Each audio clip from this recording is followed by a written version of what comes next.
Le Bénin de 2016 et celui de 2026 sont-ils vraiment le même pays?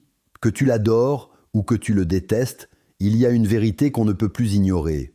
On fait le bilan sans filtre des 2 mandats de Patrice Talon. Attention, ça va piquer, mais il faut oser le dire. Regardez nos routes, nos villes, nos marchés. Cotonou, Parakou, Natitingou, le Bénin révélé n'est pas qu'un slogan. C'est du goudron, de la lumière et de la modernité. Talon a transformé le pays en chantier permanent. On a troqué la pagaille contre la rigueur. Est-ce que c'était dur? Oui. Est-ce que c'était nécessaire? Regardez le résultat. Fini les rangs interminables pour un papier administratif. Le Bénin est devenu une star du numérique en Afrique. On a assaini les finances publiques, attiré les investisseurs et placé le drapeau béninois sur la carte du monde.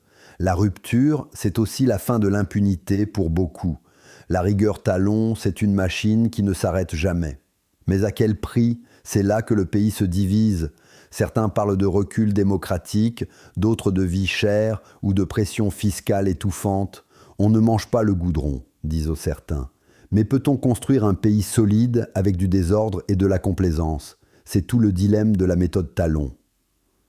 Reconnaître ses efforts, ce n'est pas être fanatique, c'est être honnête. Critiquer ses méthodes, ce n'est pas être ennemi, c'est être citoyen. Alors, quel héritage laisse-t-il vraiment? Un Bénin transformé ou un peuple essoufflé? C'est ton tour. Donne une note sur 10 à ces 2 mandats en commentaire. Je lis tout, on débat.